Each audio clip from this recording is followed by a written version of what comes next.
Welcome to another segment of the Business of Aesthetics podcast. I'm Michael Walker, your host for this episode. Before we get started, I want to thank all our incredible listeners from the United States, Canada, and around the globe. We couldn't do this without your continuous support. A special thank you also goes out to our sponsor for this episode, Equa Marketing. With nearly 20 years of experience, Equa Marketing is a leader in digital marketing services for aesthetic practices.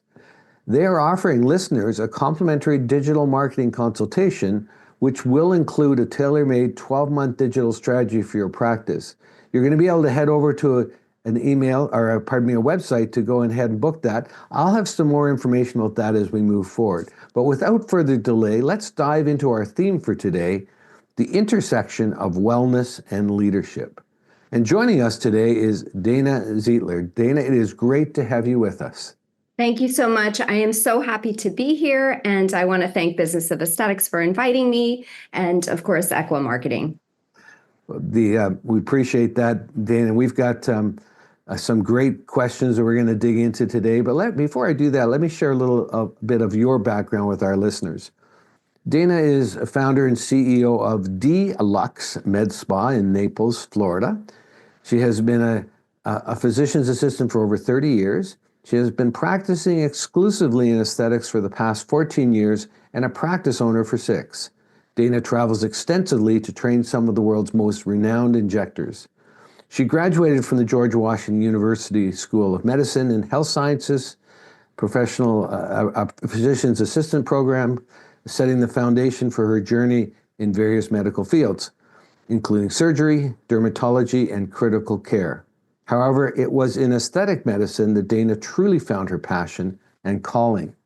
She believes in achieving results that meet patients' aesthetic goals and prioritizes a natural and beautiful appearance. Dana's passion extends beyond her practice. She is dedicated to teaching, sharing her knowledge, and contributing to elevating the aesthetic medicine industry. Her commitment to safe and effective treatments and her desire to help others achieve natural-looking, beautiful results make her a true luminary. Her patients are not only beneficiaries of her expertise, but also witnesses to her unwavering passion for helping them look and feel their best. And I also read somewhere that you credit your mother, an artist and a fashion illustrator, for your artistic eye, and your father for your grit and craving constant learnings and questioning everything. Creativity and curiosity, 2 great traits of an influential leader. Dana? Yeah, thank you for that beautiful intro.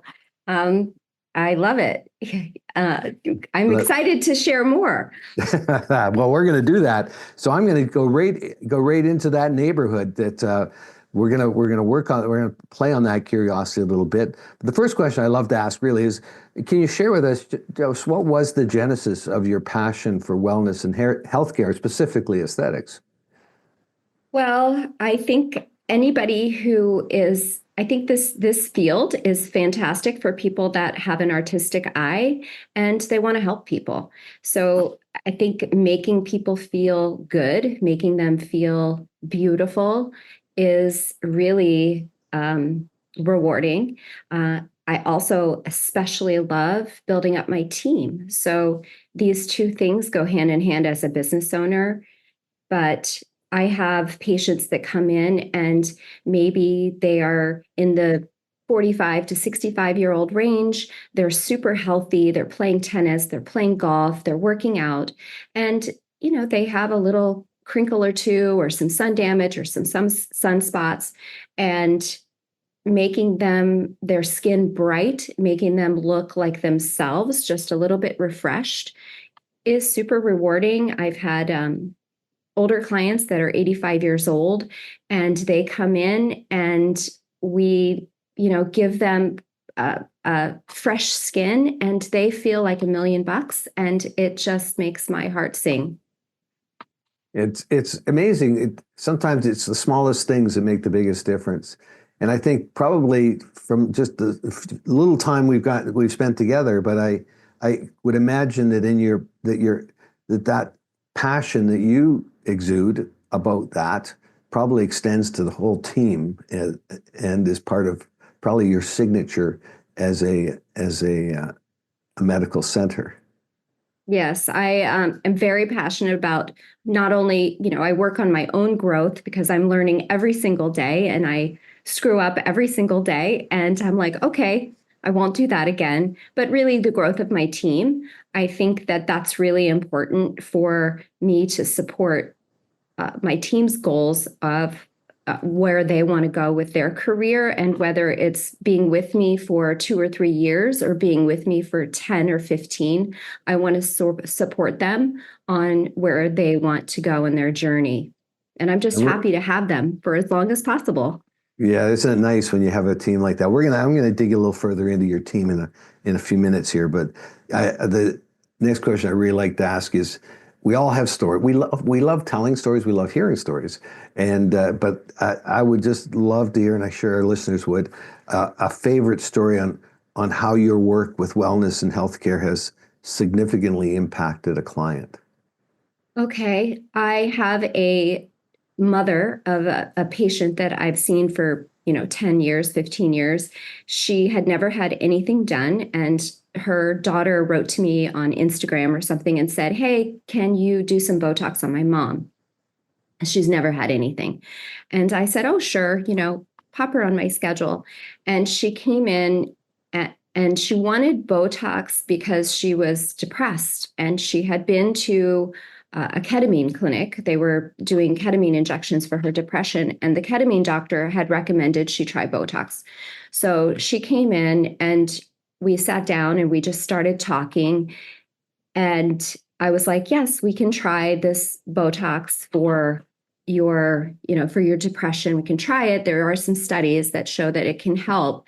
But after really listening to her, we ended up, at the time, I was prepping for a lecture and a total treatment transformation where I could take someone who had never done anything and do some lasers on them and kind of do a transformation on them. So I said, "Would you like to be a model for my lecture?" So, I could share her photograph on my slides.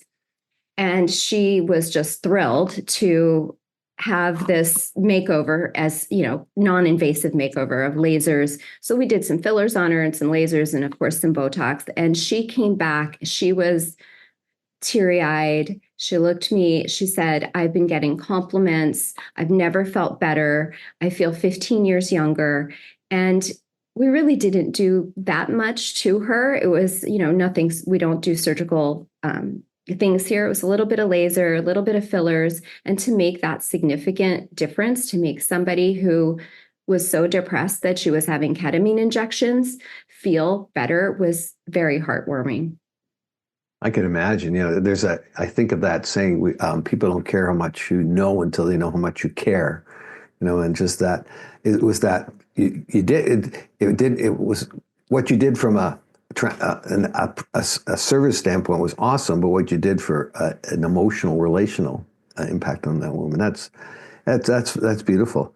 I think our theme today is the intersection of wellness and leadership. And I know that last year you read Simon Sinek's book, Start with the Why, and it has had a significant impact on you.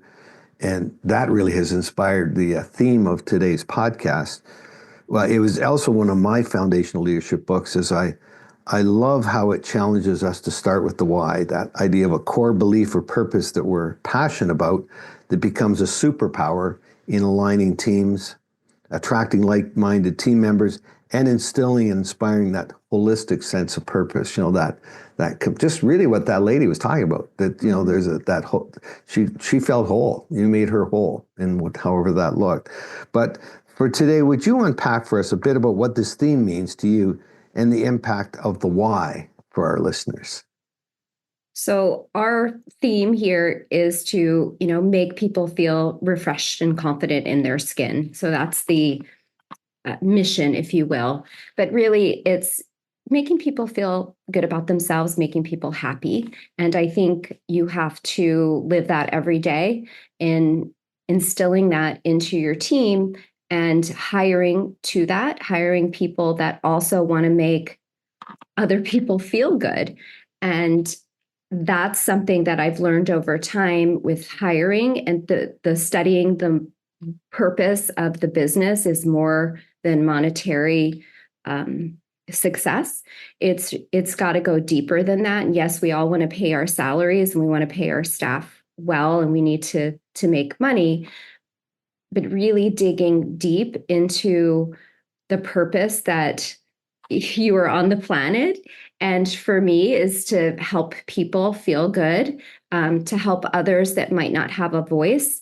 And that took some digging to figure out that why. And I feel like I'm still searching for it. But I did some workshops on figuring out, and apparently your why is ingrained in you before your late teens. And you don't choose it, it chooses you. So that was a fun journey. And it was it was extremely transformational for me to come back and look at my team and say, okay, it's not just revenue and it's truly making people feel good and listening to them, figuring out what is the best recommendation for them in an honest, authentic way, and helping them achieve their goals. That when that whole idea of the why and it being, I guess the word inculcated with right out of the gate. What's really interesting, Dana, is I do a lot of work as a leadership coach in a professional media. I'm dealing with people all the time sometimes in really high conflict situation, a lot of team development. But I have a question I love to ask at the outset of any new group or new setting. And the question is, what are you passionate about? And you'd be amazed. I deal with folks from 20-something recording artists to 50-year-old, 60-year-old executives or leaders. And you'd be amazed how many of them struggle to answer that question. That it might be there, it might be tucked away, but they just became a lawyer because that's what their grandfather and their dad did, or that's what came up, or they did this, and they've found themselves suddenly trapped in this cycle that is transactional only in what they do and how they do it, and they've lost sight of the relational side of who they are and why they matter, which is really the why. It brings us to this place where we can suddenly be awakened to what our potential is, and I think, and what I heard you saying, it behooves all of us to take on some responsibility with each other to do that. It's not just everyone had a different walk of life, and I think that for me, that I've been amazed at how many people just once they start to answer that question.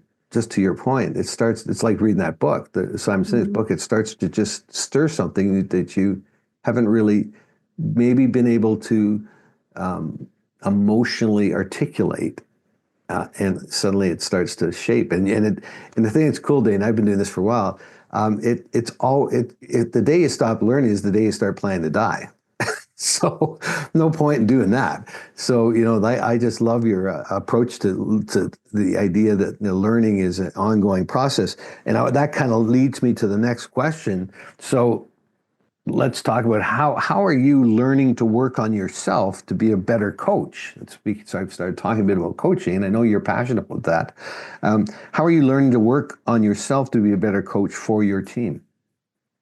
Well, I constantly learn from others. I learn by teaching. I think that's I learn the most from my students when they ask me questions, and especially if I don't know the answer.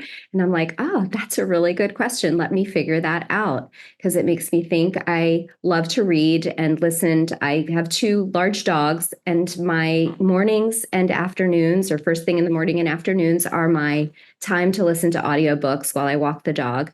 And if I love the book and I want to remember it, then I'll order a hard copy. So, reading Simon Sinek's book, and I also read his not just Start with Why, but Find Your Why, that talks about, digging into some stories and trying to find a facilitator, which led me to a workshop down that road. So it's a journey. But that is definitely something that I encourage anyone to try to really figure out what their passion is. And even if they are stuck in a job, an attorney job that, their parents made them do, I think you can find something in your job that you're giving back and you are still feeding that purpose, even if it's maybe taking on clients at the end of the day that are charity clients, or you're volunteering for people that want to go from point A to B, or in the childcare. There are many ways that you can kind of segue your career into finding that purpose without giving up, your financial security. Yeah, I think that's it's, there's no, it's never too late, never too early. And and there's never just a right time. It's Yeah. really, it's like a pulse. If you've got one, you're alive. And it's like, but what I find that people struggle with, it's just, well, I haven't got time for that, or I'm already too invested in this, or there's too many other pressures or demands on me. And I always, the question really comes down to, well, what's at risk if I'm intentional about looking at myself and looking at leadership through this lens, which is an interesting question. But the more important question probably is, what's at risk if I don't? And I think that's really, there's just so much opportunity we have. And if I asked your team members, if I went and did a 365 on you, meaning I went and all your direct reports, I went and had a conversation with them, and I asked them, what would you say was the two most significant qualities of Dana as a leader? What do you think they tell me? I think they would say I'm very honest, Mm. because that's my big thing with my patients, is truly being honest with them, especially if I can't help them. So, and I try very hard to listen to really what they're asking me for when they're talking to me. And because sometimes what they're asking me for is different than what they think they want. So that's really important, asking questions and being curious. And that's, you have to learn how to be that way, of asking those questions and being a good listener. It's something that I work on, because I find that's how we learn the most, is with listening to others and really doing some deep thinking into what are they really asking. And Simon's book talks about this golden circle with, the why in the center, but the why is hard to verbalize because it's the part of the brain that doesn't have language capability. So that is why it's so hard to find. So it's really interesting to me. And we could go down a rabbit hole with all of that, with the neocortex and the limbic system. But but again, it's amazing how many people don't. It's not if you can't lead yourself well if you can't lead others well unless you can lead yourself well. And you Yeah. can't lead yourself well if you don't have self-awareness. And self-awareness requires understanding a little bit about the amygdala, understanding how you deal with emotions, understanding your personality type, your appreciation, like your conflict management style, your social style, your learning style. There's all these wonderful things that can help us. And it's not about just collecting knowledge to have it's sitting on a shelf, but to be able to better meet people where they're at, and for them to meet you where you're at. Yeah, and everybody learns differently. So I have staff members, I tend to be an educational type style leader, where I'm trying to educate people and I'm trying to learn to be a better coach and inspire in a coaching way versus just an educational way. And that's kind of something that I'm personally working on, because I know I'm like, okay, I'm going to teach you how, but I really want to be more, inspirational, rah, because some team members respond better to that form of encouragement versus educating, and everybody's different. So that's part of being a business owner and learning how to motivate your team as best you can. Yeah, and that's it's the uniqueness that makes it attractive. I mean, makes it interesting. You said so. You said earlier when I asked about the two values that people would identify, your team would identify, and the first one you said was honest, and the second was, well, listening. And I was thinking about that. I said, what does honesty build? Trust. Mm-hmm. Pretty significant in your business, given what your people are trusting you with, their face. I mean, significant things. And then you said listening. And what does listening evoke? Empathy. And it's that people, and from a team, if you don't feel valued and heard, then, well, we know the 62% of people that leave organizations leave because they haven't been valued and heard. And it's just that and it just starts, it's such a simple thing, but we get so caught up in what we do and how we do it, we lose sight of our people and ourselves and who we are and why we matter as a group. And it kind of a question for you that when you look at through the lens of the why and your core vision, your values, your mission, how is that changing your recruitment and onboarding of team members? How are you applying that? Well, definitely during the interview process, I talk about the mission of the business and what our core values are of honesty. We strive for honest recommendations and remarkable results in the safest manner possible. That's kind of our little tagline. So I want to make sure that when I'm hiring people that also want that, because if you don't hire what the mission of your company is, there's going to be a misalignment. So, and I didn't used to ask those questions. I also have changed my check-ins with staff, where I'm really checking in much more frequently. I'm doing one-on-ones with them. I'm checking in. How are you doing? What input do you have? Do you have things that we could change to make it better for you? And that way I can get their input on how they feel we can make the business better. And because we've hired people that want to go all in the same direction, we're all in alignment, it works together. And in the past, I have had people that ended up not working out. And I think it was me not asking enough questions during the interview process and not taking my time really hiring people that are in alignment with the business. Yeah, let's go down that path a little bit, because that's something there's probably somebody on listening to this right now thinking, I have one of those people and I'm not sure what to do. And when I think of it, so we're now moving into the realm of conflict, and we're now that idea of that it's not working out. We're saying whatever that looks like, and to your point, I didn't ask enough questions. I think that's really very wise and responsible comment, because somebody isn't working out, and you're having to let them go. Who's that on? Me.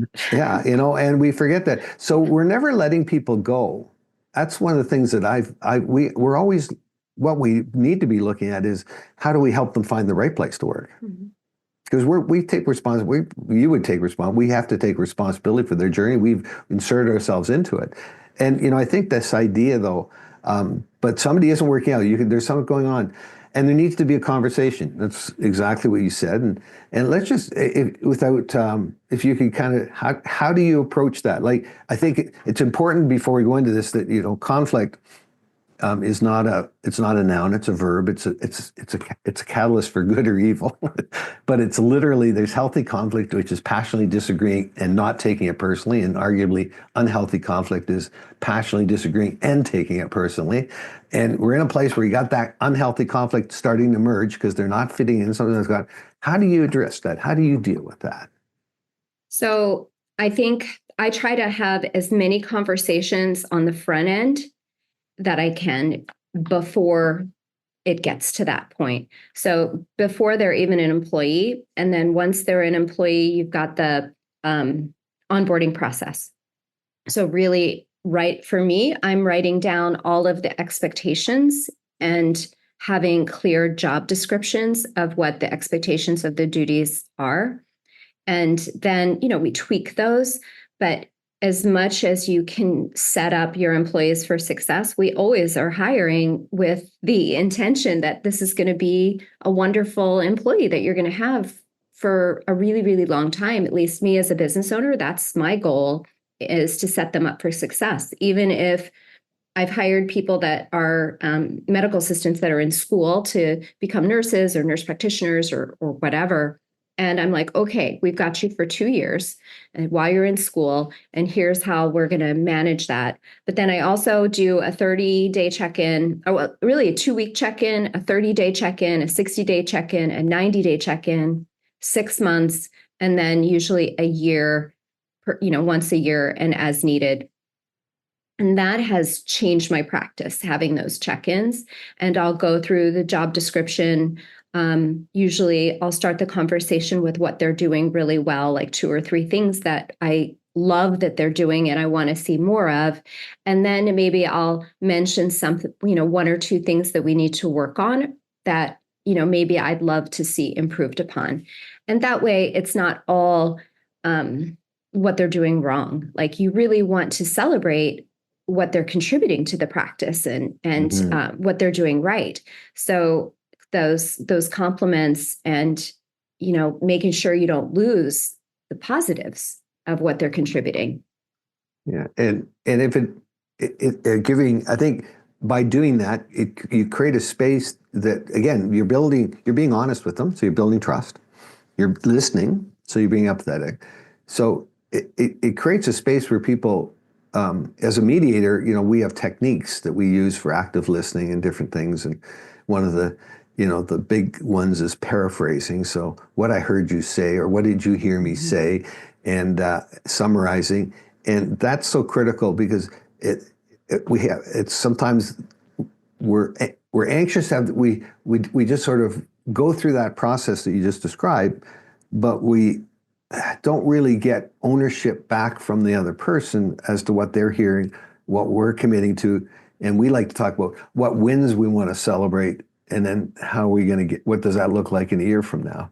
And I think that's it's that not being, it's okay to hear something that's contrary. You don't have to own it. But you've used the word several times. We've talked, is curiosity, just being curious.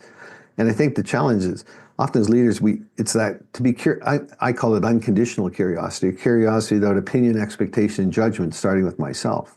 Why am I feeling anxious about asking this question? But this idea, I just want to get, and we don't have to own it. If you say you're going to rob a bank, I could just be curious why you're passionate about wanting to do that and potentially go to jail. But I don't have to rob the bank with you. And I think that's, is applying what you said beautifully there, just laying out and being open. And I think this really pulls together. There's the core of this is the essence of your honesty and listening, and that active listening as well, which is such a big piece. Active listening simply is some of the verbal stuff I was talking about, obviously, as well as body language and all that kind of stuff. But I'm going to just take a break and I want to just give our listeners a little more information on our sponsor, who is Equa Marketing. For nearly 20 years, I think it's 20 years now, they've been a leader in digital marketing for aesthetics practices, offering everything from website creation and SEO optimization to call tracking and, of course, paid advertising. They truly understand the unique challenges you face in growing your practice. And now, as I mentioned earlier, and this best part, Equa is offering you, our listener, a complimentary 60-minute consultation. It'd be a great opportunity to get expert advice tailored to your needs. And you'll be able to go ahead and book your consultation. There'll be a QR code on your screen you can scan, or you could go to the website www.businessofesthetics.org/MSM. And I really encourage you not to miss out on this opportunity. There's no hooks, there's no tricks in this. It's just simply an opportunity to give you some information that could help you on your journey in the marketing side of your organization. But let me go back to our questions. Thank you again, Dana. This is fun. Always fun when you know right away if it's going to be um, a flow or it's going to be a little jerky because uh, and why do I know? And I knew that right out of the gate, just looking at your stuff, because of I knew what you were passionate about before I ever heard a word come out of your mouth. And I think that's the when we're passionate about. I like my saying, but and I think you'd agree with it. I'm passionate about making my ceiling somebody else's floor. Yes. And that's really, this idea that we get to do that. But we also have to, we work and we make money. And this is not, you mentioned there's a difference between profit and prosperity, but that's another conversation. But I want to go to listening though. What's been working for you to become a better listener to your patients? I wrote down, I was thinking as I was crafting, I said, you're like, what if you're the patient whisperer? How do you get that big horse just to settle down? Everything. How do you do? And you've got this patient, and patients come in all shapes and sizes and tensions. And I'm not a great patient at the dentist, but how have you been working to become a better listener to patients, but also employees, and really hearing what their needs and wants and their desires are? So with the patient, I like to, especially the first time I meet somebody, I will sit down at their level. So typically I will not put them in the exam chair. I'll sit them down in a regular chair, and I will sit down in a regular chair next to them. I have a little kind of consultation room with a table in between us, but we're kind of sitting at angles so that we're not right across from each other, but we're sitting together. And that allows me to be at their eye level. And I really like to be able to look at people eye level, because sometimes when they're in my chair, in my exam chair, I'm either standing and they're below me, or if I'm in my stool, I'm below them. So I really like to be at their eye level. And I like them sitting up. They're not like laying back in the chair. I feel like it makes it more conversational and a little less like I'm going to start coming at them with needles or whatever. It's a little safer for them. Mm-hmm. And really those questions, just asking what have you done in the past? What have you liked about it?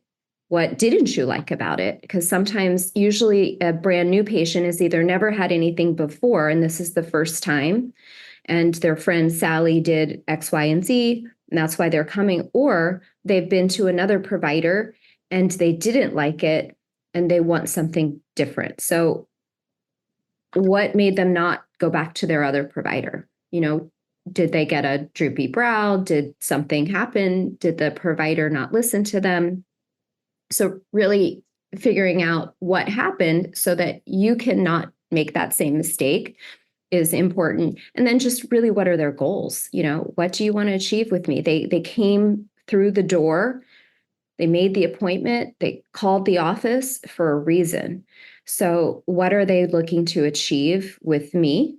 And speaking to that goal that they want to make, is it to get rid of one brown spot on their cheek, or is it a full face of Botox that is going to make them smooth, or do they truly want a facelift and they need a referral to a plastic surgeon? So that's what sitting down in that chair and speaking to them is all about for me. And then for my staff, same thing. I mean, I'll sit in an office with them. Ideally, I don't like to sit across the desk. I like them to kind of be to the side. But I wanted to go back to one of your questions about conflict. One thing that has really helped me, I forget which book I read it in, but getting your employees, if they're doing something that's not okay or not right, and you want to change it, making sure you ask the question to them if they're in agreement to change. So let's say, whatever they're doing wrong, and you have to have, instead of you just telling them, hey, do it this way, asking them, do I have your commitment to do it this way? And that way, if they don't do it the next time, they've agreed to change. and they haven't. So then, you have, I hate to say, more of a gripe with them, but if that makes sense. Yeah, that's a beautiful way you put that, the agreement to change. I think because interesting, you talk about change. We have, we're told in life that there's two things that are um, inevitable and unavoidable: death and taxes. And I always say that's actually we were lied to. There's actually four things that are inevitable and unavoidable: death, taxes, change, and conflict. As long as there's another human being, even if there isn't another human being and you're on a deserted island like Tom Hanks, you're still going to have to make up a volleyball named Wilson and get mad at it. So the reality of this is that but the interesting thing, a change in conflict doesn't have to be deadly and costly like the first two. But the interest, and it's that idea that bringing change into conflict, into a conversation, not as a ultimatum or a directive, but as a participated decision making, relationship building, not choice. And it's, as you said, it's their choice. So how can I help you with that? What does that look like? So in a year from now, what would you like this to look like? This is the change we're looking for. What would that like in a year from now? So let's reverse engineer that. What do we need to do to get there? And how can I help you? Yes. But then if somebody chooses not to make those changes and do that, well, now it's a principle-based thing. It's not emotionally charged. The conflict is healthy, and I say, well, I hear what you're saying, but we're going to have to help you find the right place to work. Because here's what we said, and this is where we're at. And so, is there something I'm not seeing? Help me understand that. And it's just, but it just totally takes the tension. Would agree out of when you have a principle in front of you that you've set it as a guideline moving forward. It takes the emotions, puts emotions. We talked a bit about that. Our amygdala is not going and grabbing something for 20 years ago that you should be really afraid of this and run away. You can actually deal with it right now and be okay with it. And Yeah. that's just a beautiful way to put that. So when you look at have you got an example? I think this is important today. If you're okay, we're going to just sit on this Yeah. for a couple more minutes. But where you've had a conflict with a difficult employee and how you work through it. Okay. So I decided to change my phone script for when people call the office until they answer the phone. I think I added some good morning, thank you for calling Deluxe. To whom do I have the pleasure of speaking? Or may I ask who's calling? Like one of those lines. I wanted to have the front desk staff get the person's name right away, like within the first, so that the patient or whoever's calling will say, "Hey, I'm Dana." And then whoever's talking to them could say, "Oh, hi, Dana. How can I help you?" Um, and this was a big change for my staff. And I thought it was very simple that we would just try to get their name in the first couple minutes of the conversation. But my staff, who had been answering the phones a specific way for 5 years, 7 years, and it had worked, they were like, "Why do we have to change?" And so I had one staff member that after 2 months of this being the new standard was still not doing it. And so, I had to have a little sit down with her and I said, "Hey, you sound very pleasant. It's not that you don't sound really nice on the phone, but I've noticed that you're not asking people's names right when you answer the phone." And I said, and she said, "Well, it's just not in my routine and it doesn't seem to flow off whatever." And I said, "Okay, can I have your commitment to try 85% of the time to use the new phone script?" So then she had committed to making the change to me instead of me just kind of saying, "Hey, here's this new phone script that I want you to do," and expecting her to do it. And that worked really well. And she's not 100% of the time now, because I know that it's still a little bit of a tongue twist. It's new, it's different. But I think that was instead of me kind of being upset in the background that she's not doing what I was asking, it's like, "Hey, can I have your commitment to try?" And that's really important. That's great. I love that. That's just the idea of of, again, with personality types, with somebody who is a high, very much about attention to detail and structure. That's their thing. Giving them a ratio is like brilliant because I can work with a ratio, but Right. giving them just because we're going to change it, it's even though you've cast vision, they haven't heard vision because vision doesn't have a checkbox necessarily. We have to give it to them. It's interesting. We do a lot of work with onboarding people with knowing their personality type, their conflict management style, their appreciation language, but then everybody knows each other's. So we lessen the potential for conflict and we increase the ability for self-conflict resolution. But what's interesting in that process, that as they're going through in these situations like this, they literally start to realize, well, I have to approach this differently because you're different and how I communicate. And we know that everybody, there's three stages, three phases of change that we go through. Kind of the beginning and the resistant group. Then there's the neutral group that kind of working through this. Then there's one gung-ho and all the way through. We've met all of them in our lives, and we're one of them. And what's interesting is that often with change, we just try and make it a homogenized thing. And what you've just done there is you just said, no, it's not. And if that hadn't worked, you would have, knowing you from a little bit I know, but you would have said, well, all right, your curiosity would have kicked in and said, okay, so curiosity without opinion, expectation, judgment, that's not working. I want it to happen. What are the other options I could consider to help? And you probably would have figured something, another way of looking. Ultimately, you don't want to lose this. Obviously, didn't want to lose this person. It wasn't somebody you were trying to get. So as leaders, one of our primary jobs is to invest, grow, and protect relationships with clients and with staff. So I love the way you put that. I have Yeah, I want to interject. You go right ahead. Somewhere I heard it took Chick-fil-A like 6 years to get their people to say my pleasure.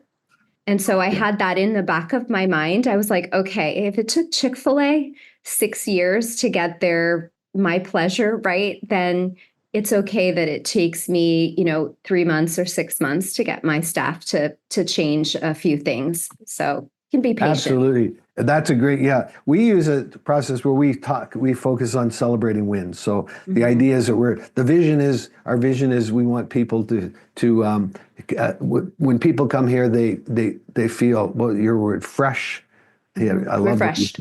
Refreshed and but so refreshed that they can't wait to tell others and impact others so that this impacts the whole world. That would be a real big vision of that. Yes. Right? So we pull that down in. So, but we're saying my pleasure. We'll just use or whatever that language. Well, okay. Well, it's not. I get it. I see that, but I don't. Where's the connection? I said, well, the connection's in the win. So what would it look like for us if that's what's going to happen? If that's what our desire, what would a win look like?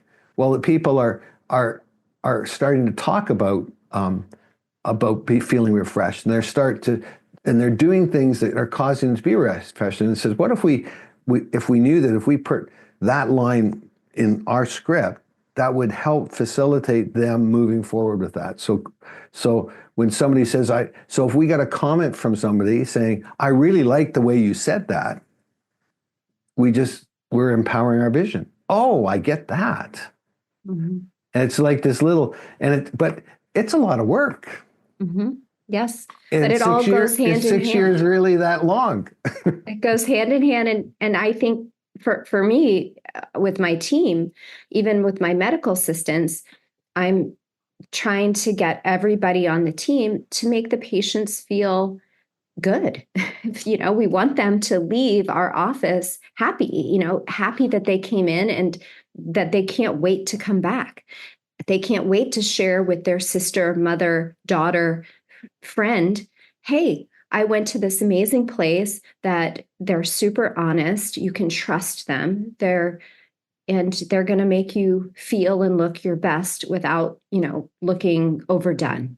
And that's really, what I hear over and over again with my patients is that they want to go somewhere where they aren't going to be overdone. They're not going to be taken advantage of, and they're going to leave looking like their best self. Beautiful. Yes. I'm just looking at our time, and I've got a question. I'm going to kind of bring us to a bit of a close here on this with I want to open it up with it's a quote from it kind of lines up to what we're talking about, that this thing, leadership, it's not a straight line in any form or fashion. It has great moments of success and joy. It also has moments of frustration and sadness. But Henry Ford in 1929 said, "The only real mistake is the one from which we learn nothing." Mm, that's a great quote. And how do you learn and grow from mistakes? Every day. Every day. I'm I try to learn and pivot, and sometimes what I just learned doesn't work the next day, or it works differently. But I find it a challenge, and as I get older, I wish there were more hours in the day so that I could learn more. I wish I could tell my 21-year-old self, oh my gosh, all these things that you want to learn, when back in college it was a hardship, and now I just want to soak it up.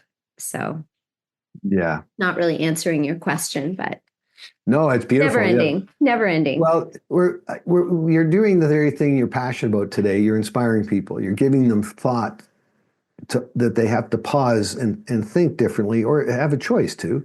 I mean, I always think that's, your system is perfectly designed to achieve the results you get. I mean, if you have an assembly line and every fourth car coming off the assembly line is missing its right front fender, all the yelling and pointing at that missing fender is not going to change it until you change your system. And really, life is not, but system sounds very sterile and linear and structured, but relationships and leadership are not. But they're so much fun and so much enjoy. But the other part too, we didn't really get into it, is, I know that you're big on reading and coaching, and it's just so important that you don't do leadership alone, that everybody has a mentor, everybody has somebody, has a coach, or has somebody that they can connect with, that whether it's a spouse or partner. Sometimes they're not the best to connect with, Mhm. but just having somebody that ideally having an agenda-free space that you could just have a conversation. So, Yeah, um, I always think even Tiger Woods has a coach. yeah, So it doesn't matter how big you get. If you're a sports, you need a coach or a mentor or other leaders to speak to, or mastermind groups to be part of, to bounce ideas off. It's very, very, and I know that you do some of those things. So it's incredibly valuable. And I've I think I did a workshop on business of aesthetics that you did maybe a year ago, but super valuable information. So thank you for everything that you share. well, thank you. Yeah, it's fun. I mean, that I have one of my coaching clients who's 27. He just he's a recording artist. He just made it to his debut at the Grand Ole Opry. And I remember Wow. this guy when we first started a few years ago, just so fearful, all these things. He has an old soul voice, but watching him and seeing that growth, I mean, just to have my little part of that journey, I mean, that's neat because it has a very visible ending. But it's just a piece along the way. It's beautiful. Well, our time is coming to an end, and thank you so much, Dana, for joining us and sharing your insight with us. You can reach Dana through her website. Uh, a great looking website, by the way. I had a chance to Thank go you. through it. And it's D as in dog, deluxemedspa.com. And that's where you'd be able to reach her. But I want to take a moment to thank our listeners. We appreciate every one of you. A big thank you also goes out to our sponsors, Echo Market. Remember that offer that I mentioned to you earlier? Make sure you scan that code and take advantage of that. The comments I hear back from that, it's wonderful. And as you know, Echo Marketing is our experts in digital marketing for aesthetic practices. And speaking of marketing, here's today's marketing moment. Are you helping people choose you online? Short 45-second videos create a unique way to help potential patients make a decision and choose you. And you can ask about the Video 360 during your marketing meeting as well. Also, I want to remind you that we have this podcast. We have lots of them, and we encourage you to make sure that you take advantage of as many as possible. Let some other people know. Set somebody else up for success as well. That's what we're talking about today, is doing this together. And I just, again, I always look at the journey in leadership as something that it's not a have to, it's a get to. And it was great, Dana, to get to spend some time with you today. And I do want to also let people know that they can do reviews. We love reviews, so please put your review up. And I'm going to close with that. Thank you for the privilege of your time today, and wishing you all an amazing week ahead.